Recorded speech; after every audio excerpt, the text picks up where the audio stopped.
नमस्कार। समाचार प्लस झारखंड बिहार की खास पेशकश हमारी सभ्यता हमारी परंपरा में आपका स्वागत है और आपके साथ मैं हूं सुमित। क्या आपने हड़प्पन हेरिटेज के बारे में कोई जानकारी रखी है? क्या आपको पता है कि रोजेटा स्टोन क्या होता है? क्या आपको यह पता है कि कितने सारे टोटल लैंग्वेज हैं हमारे पूरे विश्व में और उनकी मदर लैंग्वेज अगर कहें तो वो कौन है? इन सारे सवालों के ऊपर से आज हम पर्दा उठाएंगे क्योंकि हमारे साथ आज स्टूडियो में मौजूद हैं एक खास मेहमान जिनका नाम है डॉक्टर पुनीत कुमार। और बता दूं आपको कि डॉक्टर पुनीत कुमार पेशे से कैंसर सुपर स्पेशलिस्ट और इंडोलॉजिस्ट हैं और उन्हीं से जानेंगे कि किस तरीके से उन्होंने ये जो हड़प्पन हेरिटेज है उसकी जो लिपि है जो आज तक कहा जाता था कि उसको कोई डिकोड नहीं कर पाया और अगर डिकोड करना है तो उसके लिए एक रोजेटा स्टोन की जरूरत थी, लेकिन बिना रोजेटा स्टोन के किस तरीके हम ये सफल हो पाए हैं कि उसके बारे में सारी जानकारी जुटा सके। तो सबसे पहले तो मैं डॉक्टर पुनीत गुप्ता का तहे दिल से शुक्रिया अदा करूंगा कि उन्होंने अपने बिजी शेड्यूल में से हमें समय दिया। सर, आपसे सबसे पहले मेरा ये सवाल होगा कि हेरिटेज जो है हड़प्पन हेरिटेज वो क्या है और रोजेटा स्टोन की क्या महत्वपूर्णता है इसके पूरे ऊपर? देखिए, आज तक जितने भी दुनिया भर में साइंटिस्ट, रिसर्चर, आर्कियोलॉजिस्ट रहे हैं वो यही क्लेम करते रहे कि जब तक कि हमारे को एक कोई ऐसी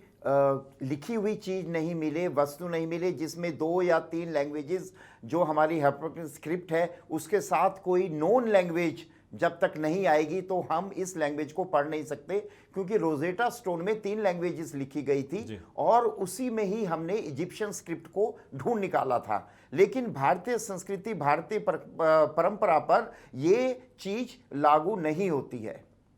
सर, आपसे एक और बात जानना चाहूंगा कि रोजेटा स्टोन इतना इंपॉर्टेंट क्यों है? क्योंकि जैसा कि अभी थोड़ी देर पहले मेरी आपसे बात भी हो रही थी तो आपने कहा कि हड़प्पन हेरिटेज को जानने के लिए ये पर्टिकुलर स्टोन जो है वो बहुत इंपॉर्टेंट है, क्योंकि इसमें इसको कहा जाता है कि जब तक ये आपके पास नहीं है तब तक आप किसी भी लिपि के बारे में जानकारी नहीं रख सकते हैं। जी, ये आमतौर पे यही धारणा पहले थी, लेकिन जो हमारी इंडियन हेरिटेज है उसमें एक बहुत ही इम्पोर्टेंट हमारे जो ऋषि मुनि थे, हमारे सेंट्स थे, हमारे वाइज मैन थे, उन्होंने एक टेक्निक खोज निकाली कि हम जिस प्रकार से प्रोनाउंसिएशन करते हैं, जिसमें हमारे होंठ या तालु या जीभ का प्रयोग करते हैं बायोलॉजिकली, उससे जो साउंड प्रोड्यूस होता है उसके बेस पे हम एक शेप क्रिएट करते हैं। जैसे कि मान लीजिए मैं जब अपने कैंसर पेशेंट्स को देख रहा था तो हेड एंड नेक कैंसर के जो पेशेंट मेरे पास आए तो मैंने देखा उनको जीभ का कैंसर था। वो मेरा एक पेशेंट खास किस्म के शब्द नहीं बोल पा रहे थे, तो मैंने रियलाइज किया कि जब ये शब्द ये नहीं बोल पा रहे हैं और तो जैसे ही मैंने उनको एंटी कैंसर ट्रीटमेंट दी, रेडिएशन दिया, मेडिसिन दी, मोनोक्लोनल एंटीबॉडीज दी, उनका कैंसर जैसे ही ठीक हुआ जीभ अपनी शेप में वापस आ गई, अपनी सिमेट्री में वापस आ गई और वो उन शब्दों का उच्चारण करने लग पड़े। तब मैंने नोट किया कि ये प्रॉब्लम जो है ये सिमेट्री की लॉस की वजह से ये प्रॉब्लम थी और जैसे ही सिमेट्री गेन हुई, फंक्शन गेन हुआ, वो स्पीच वापस आ गई। और मैंने जब देखा कि बहुत पहले से मैं देखता आ रहा था कि हड़प्पन लिपि जो है उसमें सारे वर्ड सिमेट्रिकल है। अगर आप धोलावीरा का बोर्ड पढ़ेंगे उसमें आप देखेंगे सारे के सारे जो शब्द हैं उसमें बड़े बड़े शब्द इंगित किए गए हैं, 10 लेटर्स हैं और 10-10 के लेटर जो आप देखेंगे जो लेफ्ट साइड है वो राइट साइड के बराबर होती है, उसमें सारे के सारे शब्द आप देखेंगे एग्जैक्टली सिमेट्रिकल हैं, मिरर इमेज है। जैसे हमारी ह्यूमन बॉडी होती है, एक तरफ बाजू है, दूसरी तरफ बाजू है, एक तरफ टांग है, दूसरी तरफ टांग है, सिमेट्रिकल है। सर, अभी आपने एक टर्म यूज किया हड़प्पन लिपि, इसको आप कैसे एड्रेस करेंगे और जो हमारे दर्शक हैं उनको जानकारी दीजिए कि हड़प्पन लिपि एक्चुअल में क्या है और जो हम आम बोलचाल में जो भी भाषाएं बोलते हैं या जो भी भाषाएं हमारे जो पूरी संस्कृति में चली आ रही है उनसे ये कैसे अलग है या कैसे उससे जुड़ता है? ये देखिए, हड़प्पन लिपि एक शब्द में बोलूंगा, ये ब्रह्मी संस्कृत लिपि है जो मैंने खोज निकाली है। इसके जो अल्फाबेट्स हैं, लेटर्स हैं, वो हम जैसे व्यंजन और हम बोलते हैं वॉवल्स एंड कंसोनेंट उस टाइप में डिराइव्ड है और ये जो सिलेबल्स बनाती हैं, जब हम जैसे कक काकी की कुकू केक है तो ये क्या है, इनको ये सिलेबल्स बन जाते हैं जब हम कंसोनेंट एंड वॉवल को हम इनको इसको मिक्स करते हैं। तो ये कंपोनेंट आजकल बड़े लोग कंफ्यूज हो जाते हैं कि हड़प्पा लिपि में तो 400 शब्द है, 500 शब्द हैं, 600 शब्द हैं। वो 600 अल्फाबेट्स नहीं है, मैं आपसे शेयर करना चाहूंगा कि वो क्या है, कक्का की कुकू करके। हालांकि हमारे जो कंसोनेंट है वो कम है, लेकिन जब हम उनको वावल के साथ जोड़ते हैं तो वो मान लीजिए हमारे अगर सिंपल कैलकुलेशन के हिसाब से 50 कंसोनेंट हैं और 10 वावल हैं तो तकरीबन हमारे 500 किस्म के सिलेबल बन जाते हैं। इसलिए वो लगता है कि हमारे पास 500 लेटर्स आ गए, वो 500 लेटर्स नहीं है, वो 500 कॉम्बिनेशंस है। तो इनको साइंस ऑफ कॉम्बिनेट्रॉनिक्स बोलते हैं। तो आप बड़ा आंसर सिंपल हो जाता है, 50 को 10 से मल्टीप्लाई कीजिए तो आपका 500, तो ये रिडल खत्म हो जाती है। और आपने पढ़ा होगा तकरीबन दुनिया में 400 स्क्रिप्ट्स हैं ऐसी जो कि संस्कृत से जुड़ी हुई हैं। हम मानते थे कि इनका मदर स्क्रिप्ट मिसिंग है। बहुत लोगों ने, नेशनल और इंटरनेशनल लोगों ने रिसर्च किया, आज तक आंसर नहीं ढूंढ पाए कि वो मदर स्क्रिप्ट कौन सी है जिससे कि ये संस्कृत उपजी। तो ये संस्कृत जो उपजी है वो हड़प्पन ब्रह्मी संस्कृत से उपजी है, यही हमारी मदर स्क्रिप्ट है। सर, आपसे एक और सवाल ये रहेगा मेरा कि आप पेशे से एक डॉक्टर है, एक कैंसर सुपर स्पेशलिस्ट हैं आप, और आपने इस पूरे जो हमारी संस्कृति है, जो हड़प्पन, जो हम हेरिटेज की बात कर रहे हैं लगातार, उसके बारे में आपने एक रिसर्च की है जिसमें एक लंबा समय लगा है, आपने सघन अध्ययन किया उसमें। ये कैसे कॉम्बिनेशन है? क्योंकि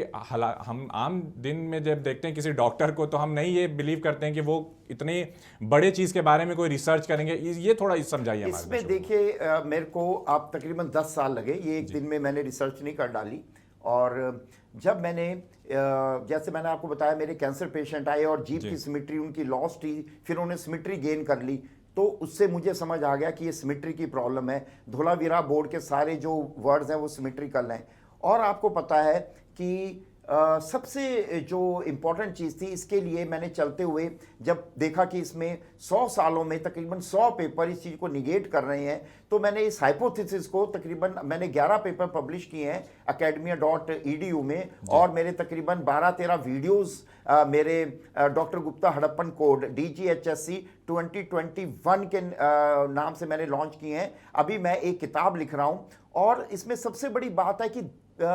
तकरीबन आप ये देखिएगा, $10,000 का एक प्राइज रखा हुआ है। एक हमारी हड़प्पन सील है, उस सील में जो मोहनजोदाड़ो से है उसमें 3 लाइनें हैं। तो वो मैंने तीनों लाइनें पढ़ ली है हड़प्पन ब्रह्मी संस्कृत में, और उसमें विष्णु भगवान के ऊपर एक वो वैष्णव संस्कृति का उसमें प्रोसीजर लिखा हुआ है। और वो जो है यो लेटर हूबहू मैं अपनी जो एक सॉफ्टवेयर क्रिएट करना चाह रहा हूं अब, कि उस सॉफ्टवेयर में जब हम डालेंगे तो वो लेटर्स और लिपि और उनका मतलब वो साथ आ जाएगा। क्योंकि इसमें एक पेटेंट इशू आता है, हम सॉफ्टवेयर को पेटेंट कर सकते हैं। तो इस हिसाब से मैं अब जो अगला काम करना चाह रहा हूं, एक बुक भी लिख रहा हूं, लेकिन जो लेटर्स हूबहू हम सॉफ्टवेयर के थ्रू उसको जो है हूबहू देंगे। और उसी प्रकार से आप देखेंगे कि जो धोलावीरा का बोर्ड है उसमें सारे लेटर सिमेट्रिकल हैं। उसमें जो उन्होंने लिखा है, जो फर्स्ट लेटर आप कैसे आइडेंटिफाई करेंगे, फर्स्ट लेटर को उन्होंने जो है वो घुमा दिया है। और वो जो रोटेटरी इफेक्ट है, ये मैंने, अगर आप देखेंगे मेरा डीडी नेशनल गुजरात टीवी में धोलावीरा एक परंपरा करके 1 घंटे की वीडियो है जिसमें और एक्सपर्ट्स भी हैं, और उसमें हमने एक्सप्लेन किया है कि किस प्रकार से हमारे को रोजेटा स्टोन के बगैर ही हम इस लैंग्वेज की सिमेट्री के हिसाब से ढूंढ के इसको हड़प्पन ब्रह्मी संस्कृत करके धोलावीरा के ऊपर जो हूबहू लेटर्स लिखी गई हैं जो तांत्रा ट्रेडिशन से हैं, वो वहाँ देखिए सबसे इंपॉर्टेंट चीज़ है कि अब हमें वैष्णव ट्रेडिशन भी मिल रही है, तांत्रा ट्रेडिशन भी मिल रही है, और आप हैरान हो जाएंगे जैन ट्रेडिशन। मैंने हूबहू जैन ट्रेडिशन के जो हमारे फर्स्ट तीर्थंकर हैं उनका नाम भी हूबहू पढ़ लिया हुआ है। और उसमें परशुराम जी की ट्रेडिशन, जो तांत्रा ट्रेडिशन चली आ रही है, दत्तात्रेय महाराज की ट्रेडिशन, विष्णु भगवान की ट्रेडिशन, कार्तिकेय की ट्रेडिशन, तो उनके मंत्रास हूबहू जो हैं वो हमने उसमें पढ़ लिए हैं। सर, आपको क्या लगता है कि आज के दौर में मेडिकल साइंस और आध्यात्म का जो ये जुगलबंदी है, और जिस तरीके से आप खुद एक पेशे से डॉक्टर हैं लेकिन आपने इतनी अच्छी रिसर्च करके निकाली है लोगों के हित के लिए, आज के दौर में क्या कुछ इसके महत्व है? देखिए, एक बड़ा अच्छा इंपॉर्टेंट आपने क्वेश्चन पूछा। एक मेडिकल सील मिली है जो आप देखिए तकरीबन 4020 में लिखी, BC में लिखी गई। तो 6000 साल पहले उन्होंने एक क्ले के ऊपर कितना ब्यूटीफुल बनाया, उसके दोनों तरफ कितनी एक बहुत अद्भुत चीज बना दी ट्रेनिंग के लिए कि वहां की जो दाई है, वहां की जो बेबी डिलीवरी करने वाली लेडी है, उसको हम एजुकेट कर सकें और उसको दूसरे लोग कॉपी कर सकें, उसको हम स्टैंप कर सकें। वो जो सील है उसमें आप देखेंगे जिसका नाम H182 है, H का मतलब यहाँ हड़प्पा से ये प्राप्त हुई थी, और उसमें दिखाया गया है कितनी अच्छी तरह से कि एक लेडी है वो डिलीवरी कर रही है और बच्चा बाहर आ रहा है, और उस के दूसरी तरफ सील में सेम हूबहू लेटर्स लिखे गए हैं और उसमें दिखाया गया है कि एक आदमी ने जो बच्चे के दूसरी तरफ जो प्लेसेंटा होता है, जिसको डिफरेंट लैंग्वेजेस में डिफरेंट बोलते हैं, हिमाचल में अलग है, पंजाब में अलग है, साउथ इंडिया में उनको अलग नाम से बोला जाता है, तो मैं टेक्निकली प्लेसेंटा बोलूंगा। उन्होंने प्लेसेंटा पकड़ा है और उसको काटने का भी एक बताया है, और उसमें जो लिखा हुआ है देखिए कितनी अच्छी चीज। मैं बड़ा अद्भुत परेशान हुआ कि सेम लेटर्स दोनों तरफ क्यों रिपीट किए गए हैं। तो जब उन्होंने उसमें जो वर्णन किया गया है वो कहा गया है कि जो अम्बिलिकल कॉर्ड होती है उसके साथ दो चीजें अटैच होती हैं। एक तरफ आपका नवजात शिशु अटैच होता है, और आप अम्बिलिकल कॉर्ड को जब काट देंगे तो दूसरी तरफ देखना मत भूलिए, क्योंकि दूसरी तरफ अभी जो बच्चा, जो प्लेसेंटा है, वो बच्चा डिलीवरी के आधे घंटे के अंदर अंदर यूजुअली डिलीवर हो जाना चाहिए। और उसको मत भूलिए कि आपने कॉर्ड काट दी, वो चीज अगर मदर के अंदर रह जाएगी तो वो मदर की जिंदगी के लिए घातक हो सकती है, क्योंकि उसके बाद बहुत ब्लीडिंग होती है, तो उसको भी रिमूव करना बहुत जरूरी है। इसलिए अम्बिलिकल कॉर्ड को जो उन्होंने मेंशन किया कि आप नवजात शिशु को भी डिलीवर कीजिए और उसके पिछली तरफ आप देखेंगे प्लेसेंटा को भी डिलीवर कीजिए, तो ये भी तो ये बहुत पूरी जानकारी उस सील में मौजूद है। जी, ये पूरी जानकारी छोटी सी सील के जब देखिए, और उसको उन्होंने कितनी मेहनत से बनाया। आप सोचिए वो एक पत्थर को लेते थे, उसके ऊपर तराशते थे, उस पे किस तराशने डिटेलिंग के से बाद काम किया गया हुआ। जी, तराशने के बाद उसके ऊपर उन्होंने जो फिगर बनाई है छोटे से पत्थर पे, देखिए उसको वो स्टैंप करके आपकी सब दाइयों को अगर वहां वो सर्कुलेट करते थे, एजुकेट करते थे, तो कितना एक अद्भुत जो काम है, जो वो 6000 साल पहले जो हमारी साइंस थी वो कितनी अद्भुत तरीके से उन्नत थी।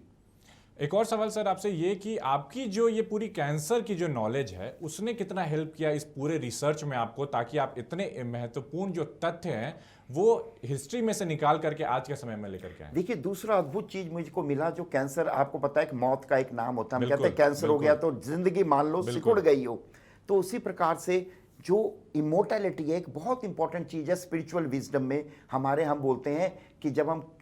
एक तो कैंसर में मौत दिखाई देती है और दूसरी जगह हमारे को अमृतत्व प्राप्ति की। अगर आप देखोगे हड़प्पन सिविलाइजेशन में जो काउंटर पार्ट सिविलाइजेशन थी, पैरेलल सिविलाइजेशन थी मेसोपोटामिया में, ऐसे राजा हुए जो इमोर्टैलिटी की खोज कर रहे थे, अमृतत्व की खोज कर रहे थे। हमारे जो संत और स्पिरिचुअल विजडम वाले हमारे सेंट्स हैं, ऋषि मुनि हैं, वो एक अमृतत्व की खोज करते हैं। तो अमृतत्व की खोज का हमारी सील्स में बहुत वर्णन है। अगर आप देखेंगे हमारी तकरीबन जो 1000 सील्स में जो एक किस्म का पशु बना है, उस पशु को कई लोग बोलते हैं ये तो मीनिंगलेस है, ये तो एक हाइपोथेटिकल है, ये एक इमेजिनरी टूल है जिसकी कोई वैल्यू नहीं है। लेकिन आप जान के हैरान हो जाएंगे कि वो जो एक कंपोजिट एनिमल है जिसको हम एक मिश्रित जानवर बोलते हैं, आज भी वो ट्रेडिशन यली के नाम से साउथ इंडिया में आप देखेंगे हर एक मंदिर में एक मिक्स्ड एनिमल, कंपोजिट एनिमल दिखाया जाता है, जिसमें कुछ हिस्सा शेर का होता है, जो सूंड है वो हाथी की होती है, जो सींग है वो हिरन के होते हैं या वो भेड़ के होते हैं, और उनके पीछे जो पूंछ होती है उसमें सर्प बना होता है। तो ये सारे हमारे नाना प्रकार के जो नक्षत्र हैं, आप देखें वो अमृतत्व का वो रास्ता दिखाते हैं। वो दिखाते हैं कि अमृतत्व के रास्ते में जब हम जाते हैं तो हमारे तकरीबन आप देखेंगे 108 नक्षत्र होते हैं, जिनमें से जो पहला नक्षत्र है जो शुरू वाला है वो हाथी का होता है। तो हाथी पूर्व आषाढ़ा नक्षत्र को दर्शाता है, और उसके साथ ही एक मूला नक्षत्र होता है जो शेर से दर्शाया जाता है। तो शेर और हाथी इस हर एक सील में कॉम्बिनेशन एनिमल में होता है। वो इशारा करता है कि अमृत प्राप्ति के लिए हमको 108 नक्षत्रों में मूला और पूर्वाषाढ़ा नक्षत्र के जंक्शन से होकर, जो अगर हम डीप एस्ट्रोलॉजी स्टडी करेंगे तो उसमें वो सर्प भी आता है, उसमें गेंडा भी आता है, और उसमें भैंसा भी आता है, और लास्ट में जो अमृतत्व है वो हम गेंडा से, क्योंकि गेंडा एक ऐसा था कि कॉपर युग में गेंडे की छाल को आप किसी भी इंस्ट्रूमेंट से मार नहीं सकते थे, तो वो अमृतत्व का प्रतीक था। और जो सांप है वो जहर, वो मौत का प्रतीक होता है। जाहिर है सर कि आपने जो भी ये रिसर्च करके निकाली है तमाम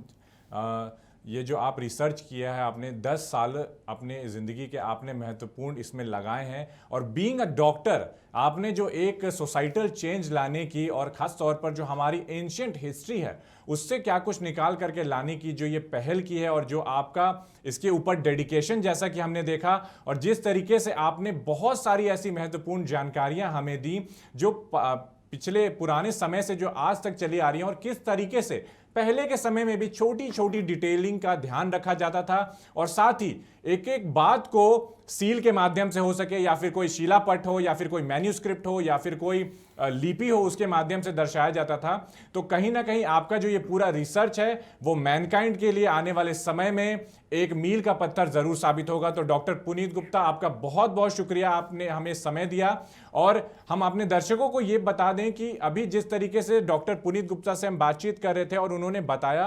कि कैसे आध्यात्म और मेडिकल साइंस को जोड़ने के बाद एक कई सारी ऐसी चीजों पर से राज पर्दा उठा है जो अभी तक किसी के सामने नहीं आई थी, और मेडिकल साइंस ने उसे उजागर करने का